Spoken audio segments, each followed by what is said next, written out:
जय श्री महाकाल। 11 रुद्रों की श्रृंखला में आज हम जानेंगे चौथे रुद्र को। चौथे रुद्र हैं भगवान स्थाणु। वामांगकृत संवेश गिरिकन्या सुखावहम स्थाणुम नमामि विसृजा सर्वदेव नमस्कृतम। अपने वामांग में पार्वती को सन्निविष्ट करके उन्हें सुख प्रदान करने वाले तथा संपूर्ण देवमंडल के प्रणम में भगवान स्थाणु रुद्र को मैं सिर झुकाकर नमन करता हूं। शैवागम में भगवान रुद्र के चौथे स्वरूप को स्थाणु बतलाया गया है। वे समाधि मग्न, आत्माराम तथा पूर्ण निष्काम हैं। फिर भी लोक कल्याणार्थ देवताओं की प्रार्थना पर वे गिरिराज हिमवान की कन्या तथा अपनी आदि शक्ति पार्वती को अपने वामंग में पत्नी रूप में स्थान देकर अपनी अद्भुत लीला से भक्तों को सुख प्रदान करते हैं। एक बार तारकासुर के द्वारा सताए हुए संपूर्ण देवता श्री ब्रह्मा जी की शरण में गई और बोले, प्रभु, हम सब देवता तारकासुर दैत्य के अत्याचार की अग्नि में जलकर अत्यंत व्याकुल हो रहे हैं।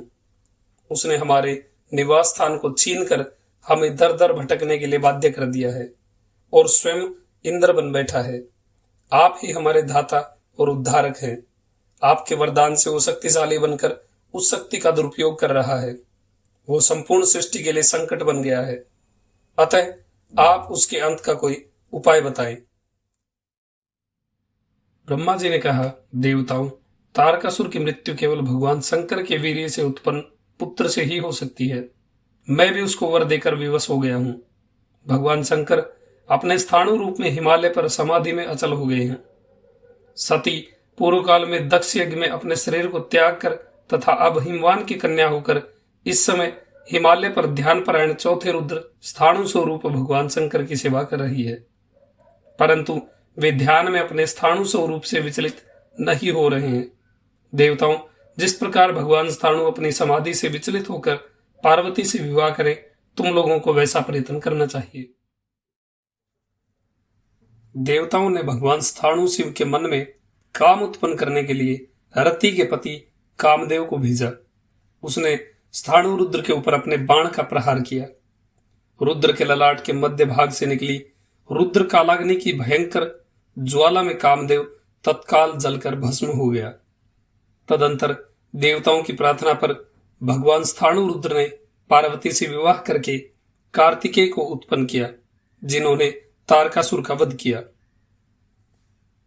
इस प्रकार भगवान स्थाणु रुद्र ने क्रोध में भी कृपा करके रति के पति कामदेव को जीवन दान दिया और देवस्त्रु तारकासुर के अत्याचार का अंत किया।